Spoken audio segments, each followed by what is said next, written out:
மயில் மற்றும் கொக்கின் நட்பு. ஒரு காட்டில் ஒரு அழகிய மயில் இருந்தது. அதன் நீல நிறம் வண்ணமான இறக்கைகள் அனைவரையும் கவர்ந்தது. அது எப்போதும் தன்னுடைய அழகை பற்றி பெருமையாக கூறிக்கொண்டே இருந்தது. அதே காட்டில் ஒரு வெண்மையான கொக்கு இருந்தது. அது எளிமையான தோற்றம் கொண்டிருந்தாலும் மிகவும் அன்பும் நேர்மையும் உள்ளவனாக இருந்தது. மயில் கொக்கை பார்த்து பலமுறை, உனக்கெந்த வண்ணமும் இல்லை, எப்படித்தான் இப்படி எளிமையாக வாழ்கிறாய் என்று கேட்பது வழக்கமாக இருந்தது. ஒரு நாள் அந்த காட்டில் கடும் வறட்சி ஏற்பட்டது. நீர் இல்லாமல் அனைத்து விலங்குகளும் தண்ணீர் தேடி கஷ்டப்பட்டன.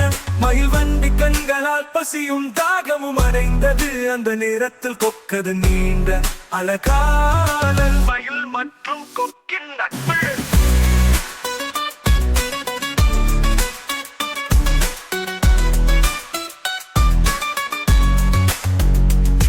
ஒரு காட்டில் ஒரு அழகிய மயில் இருந்தது. அதன் நீல நிறம் வண்ணமான பிறகுகள் அனைவரையும் கவர்ந்தது. அது எப்போதும் தன்னுடைய அழகை பற்றி பெருமையாக கூறிக்கொண்டு இருந்தது.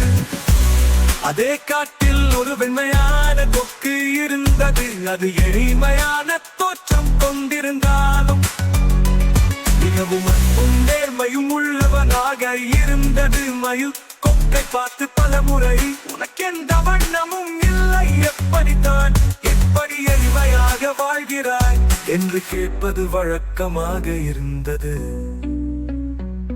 ஒரு நாள் அந்த காட்டில் கடும் வறட்சி ஏற்பட்டது.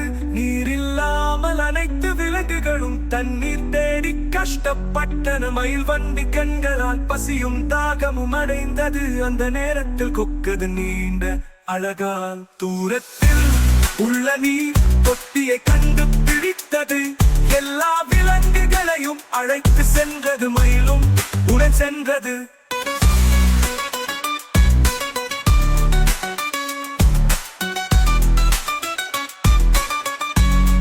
அப்போது மயில் புரிந்து கொண்டது, வெளிப்புற அழகு முக்கியமல்ல, உள்ளத்தை அழகுபடுத்தி கொண்டது. கொக்கு புரிய வைத்து விட்டது. நீதி உள்ளத்தில் அழகே உண்மையான அழகு என்பதை மயில் புரிந்து கொண்டது.